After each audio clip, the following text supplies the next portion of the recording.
If you've ever had someone take your work, your name, your effort, and make you feel like you were the one who didn't belong, don't scroll past this. Because this story isn't about what they stole. It's about what I built from the ashes. It started with an itch. Not a metaphorical one, a real one. The kind that starts deep under your skin and works its way out. A fiery, relentless crawl that makes you want to tear your own face off. That was my eczema. My constant, unwelcome companion since childhood. It was the reason I hid in long sleeves during the sweltering heat of summer. The reason I would physically flinch if someone tried to touch my cheek. The reason I found my purpose, my calling, in the sterile, quiet sanctuary of a college chemistry lab. For 4 years, that lab was my haven. While other students were at frat parties shotgunning beers, I was titrating solutions and logging pH levels. While they were cramming for finals, I was documenting the cellular responses of distressed skin tissue to colloidal oatmeal and calendula extracts. The air, thick with the scent of ethanol and ozone, was a clean, sharp perfume that I came to associate with hope. The gentle, rhythmic hum of the magnetic stirrer was my soundtrack, a steady pulse in a world that often felt chaotic and cruel to my sensitive skin. I wasn't just a researcher. I was a desperate patient, and this lab was my last resort. I was chasing a ghost, a formula that could calm the fire without feeling like a chemical peel. Something clean, something kind, something that didn't force you to choose between being effective and being natural. I filled dozens of hardbound notebooks with my spidery handwriting, detailing scribbled observations, molecular diagrams, and a graveyard of failed experiments. Hundreds of them. Batch 74 was too greasy, leaving a disgusting film. Batch 112 separated after 24 hours, turning into a curdled mess. Batch 203, the one I had the highest, most desperate hopes for, gave me a rash worse than the one I was trying to treat. I remember crying that night, a quiet, hopeless kind of sobbing, convinced I was doomed to a lifetime of inflammation. But then came batch 257. I remember the exact moment. It was 2 a.m. on a Tuesday morning in late April. The campus was dead quiet, shrouded in a pre-dawn stillness. I mixed the base, a proprietary blend of lipid-mimicking botanicals I'd spent a full year perfecting, with a new, stabilized vitamin C derivative and a calming peptide complex I'd sourced from a specialty lab in Switzerland. It came together not like a cream, but like spun silk. It was lightweight, almost a serum, but it held its form on my fingertip, a perfect, shimmering dollop. The color was a pale, milky gold. With a trembling hand, I put a small dab on the angriest, most inflamed patch of skin on my wrist. I held my breath and waited. Usually the stinging would start within seconds. This time, nothing. Just a cool, soothing sensation like dipping my arm into a mountain stream. I went asleep, my heart a frantic drum against my ribs, half expecting to wake up with my arm swollen and red, another failure to add to the list. When my alarm blared at 6 a.m., I shot up and looked at my wrist before I even registered the sound. The redness was gone. Not faded, gone. The skin was smooth, hydrated, calm. I stared at it for a full 5 minutes, my vision blurring as tears welled in my eyes. I hadn't seen my own skin look like that in over a decade. The first person I called was Maya. "I did it," I whispered into the phone, my voice thick with a profound, earth-shaking emotion.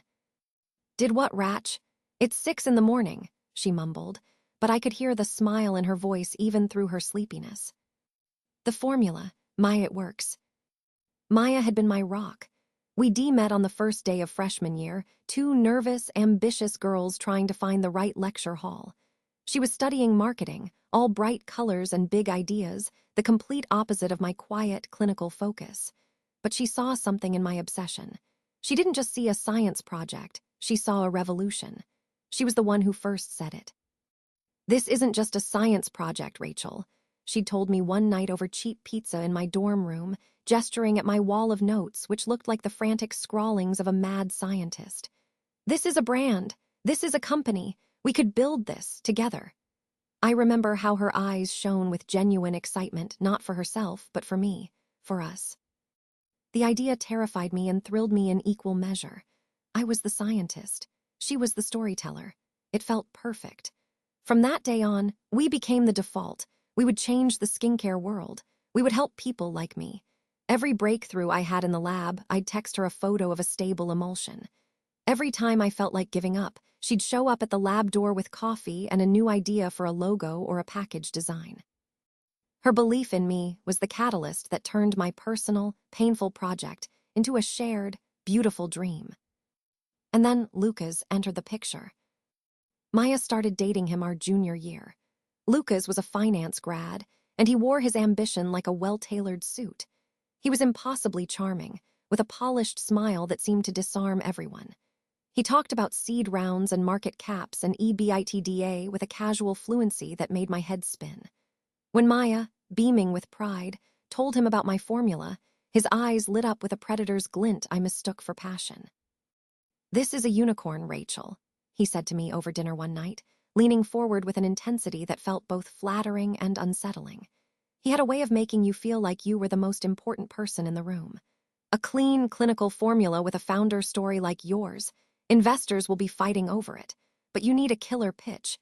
You need a deck that sells the dream, not just the science." He gently dismissed my talk of peptide chains and lipid barriers.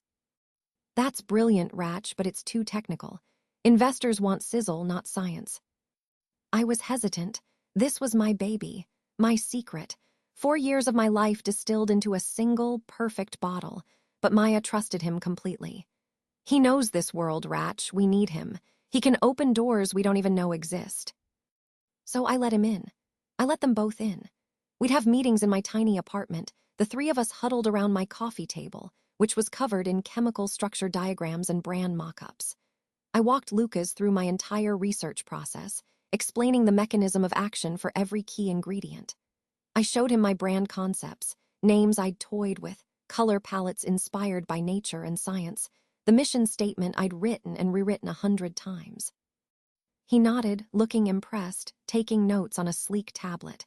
"This is gold, pure gold. Just give me all of it, the notes, the brand stuff, the formulation details, everything. I'll package it into a deck so slick, they won't be able to say no." I remember the feeling in my gut. A tiny, quiet alarm bell started to ring, a cold knot of dread. But I looked at Maya, her face glowing with excitement for our future, and I silenced it. I told myself this was me being paranoid, being the timid scientist afraid of the big, bad world of business. I trusted her, and she trusted him. So I did it. I spent a whole weekend compiling everything into a single, meticulously organized folder on a USB drive. 4 years of my life. My failures, my breakthroughs, my hope. I handed it to him, the little plastic rectangle feeling impossibly heavy in my palm. "Don't lose that," I said, trying to make a joke of it, my voice a little shaky. Lucas just smiled that smooth, easy smile. "I'm not going to lose it. I'm going to make us rich." The next 2 months were strange. Lucas went quiet. Whenever I asked Maya about the pitch deck, she'd get vague and evasive. "He's working on it. These things take time." Or, "He's talking to some important people. He has to be discreet." The enthusiastic we used to talk about started to feel distant. It was like I was on the outside of my own dream, peering through a window, waiting for permission to come back in. The alarm bell in my gut wasn't so quiet anymore. It was starting to scream. Then, one Tuesday night, I was scrolling through Instagram, procrastinating on a paper, trying to numb the anxiety that had taken root in my chest. And I saw it. An ad.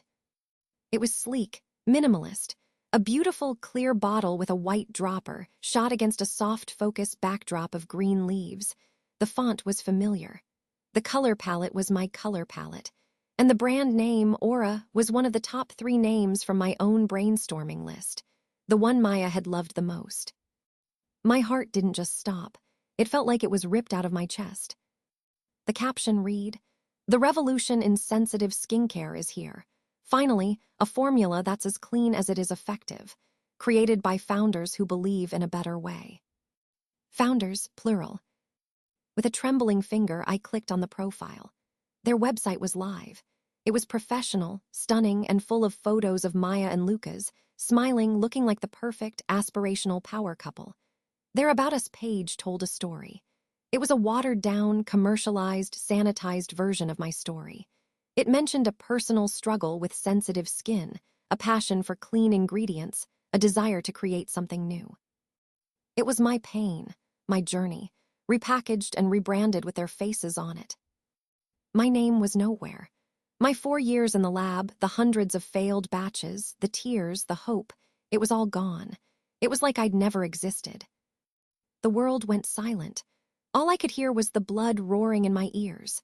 I felt cold, so cold, like every ounce of warmth had been vacuum sucked out of my body.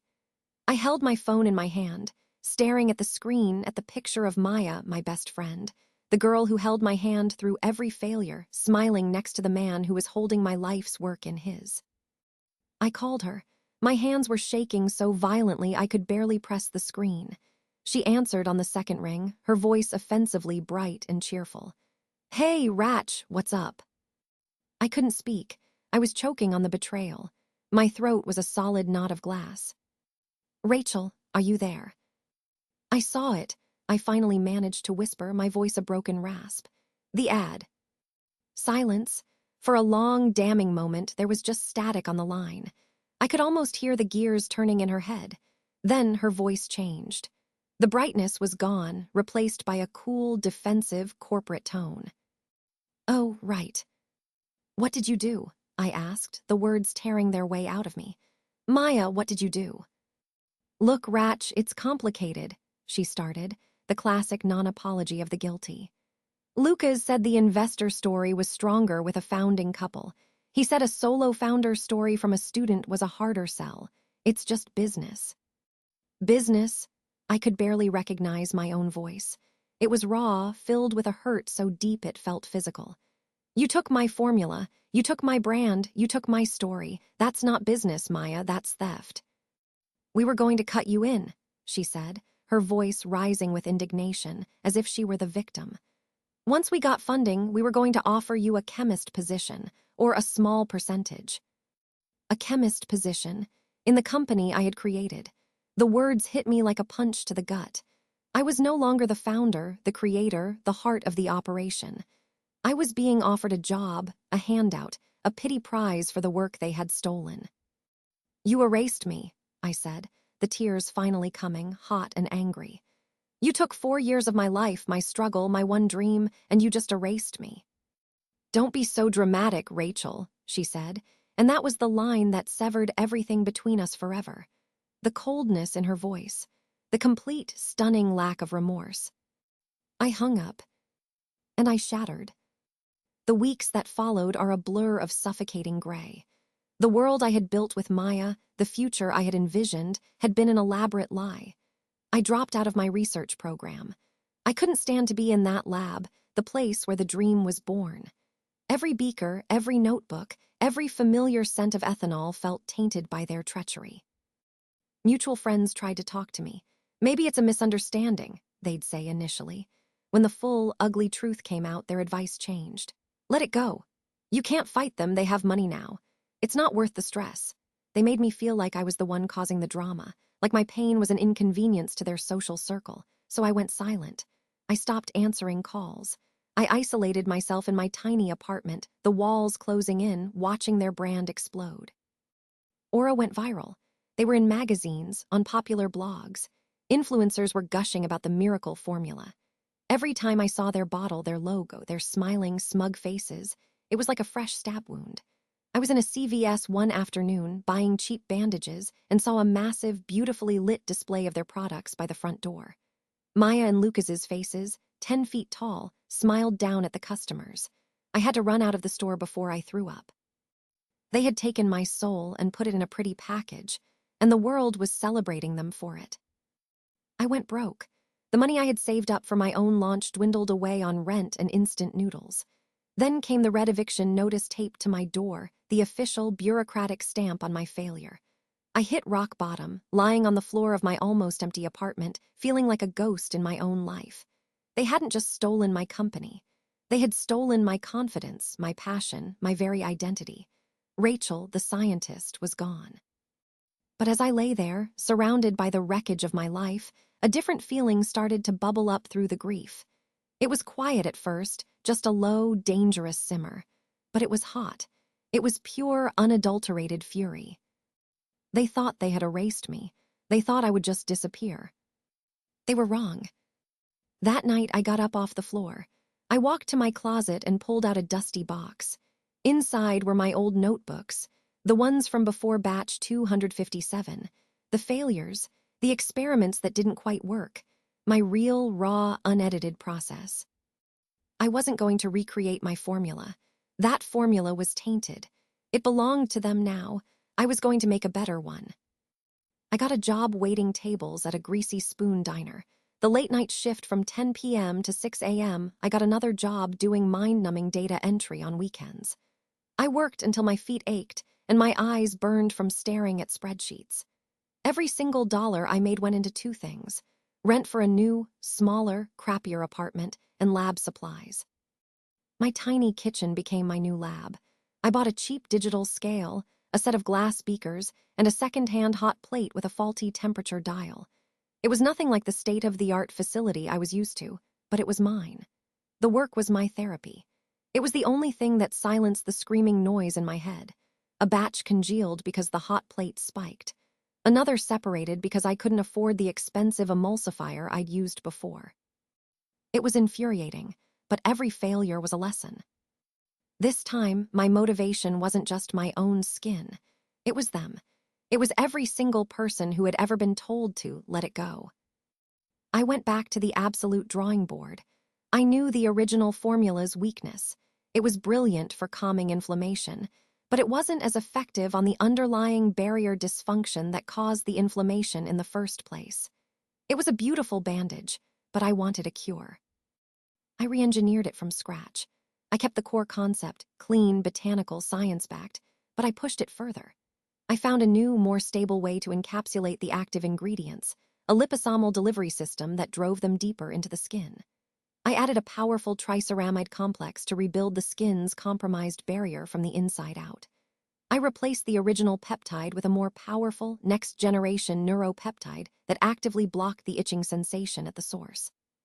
One night after a brutal shift at the diner, smelling of fried onions and despair, I perfected it. This new formula, batch 314, wasn't just a slight improvement. It was a quantum leap. It made the original feel like a cheap imitation, which I suppose it now was. I put a drop on my arm and the relief was immediate. It was a physical and emotional release, the feeling of taking my power back. For a year, my life was a brutal cycle of work, sleep, and science. I hand-filled every single bottle. I designed the simplest possible label on my beat-up laptop and printed it at a copy shop. I packed every order myself, sitting on the floor of my studio apartment, surrounded by cardboard boxes and packing tape. I had no money for a marketing budget, no money for influencers or slick ads. I had only one thing: my story. I launched a simple, one-page website with a single product. I gave the brand a new name: Phoenix.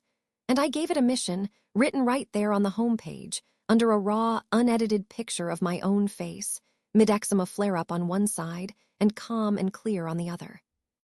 Made by the girl they tried to erase. I wrote out the whole story. The lab, the dream, the betrayal. I didn't name them. I didn't have to. I just told the truth. Then I made a single post on my new brand's Instagram account, and I went to bed, my heart pounding with a mixture of terror and hope. When I woke up, I had 3 orders. I sat on my bed and cried, but this time, the tears were different. By the end of the week, I had 100. A small beauty blogger with eczema found the site. She bought the product, tried it, and posted a tearful, unboxing video about how it was the first thing that had ever worked for her. She told my story. And then it happened.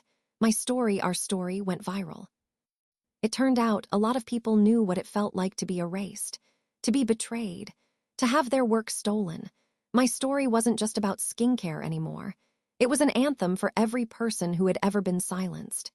The hashtag #YouCan'tEraseMe started trending worldwide. Orders flooded in. I quit the diner. I quit the data entry job. I hired my first employee, a kind woman from my neighborhood, to help me pack boxes. We moved from my kitchen to a small, rented workshop space.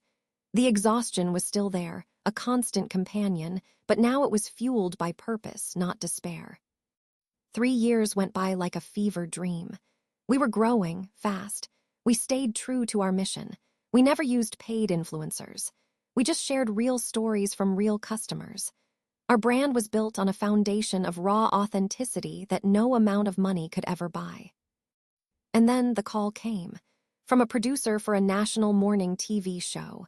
They wanted to do a segment on me, on my story, on the brand built from the ashes. I remember standing backstage, waiting to walk on set, the sound of the audience a dull roar through the curtain. My hands were shaking.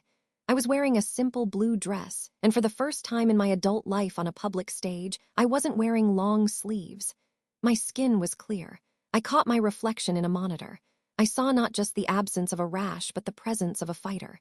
The producer touched my arm. "You ready?" I took a deep breath, the air tasting of electricity and victory. "Yes." The interview was a blur of bright lights and kind, probing questions. The host was incredible. She let me tell my story in my own words. Towards the end, she leaned in, her expression serious. "Your story is one of incredible resilience," she said, her voice soft but clear. "But it's also a story of betrayal. The original company, Aura, we've heard reports they're collapsing. Lawsuits over their formula causing reactions, claims of it being a copycat. Have you heard from them?" A quiet fell over the studio audience. Every eye was on me. I thought about the string of desperate, rambling voicemails from Maya. The formal, legal-sounding emails from Lucas's new lawyer. The audacious offer they had sent just last week, a 7-figure sum to buy my company, to buy me out, to absorb my success and erase their spectacular failure. An attempt to rewrite history one last time. I looked directly into the camera, not seeing the lens, but seeing every person watching who had ever been made to feel small, invisible, or worthless. And I smiled. Not a big, triumphant smile. A small, quiet, knowing one. "You didn't just steal my formula," I said, my voice steady and clear, cutting through the silence of the studio. "You stole my face, my story. You tried to make it yours." I leaned in a little closer, as if sharing a secret with millions of people. But now, everyone remembers it. If you've ever been replaced, betrayed, or made invisible, write this in the comments. You can't erase me, because the best revenge isn't a scream, it's a legacy. And my legacy wasn't built on what they took from me. It was built on the one thing they could never touch. The scar they left behind became my blueprint.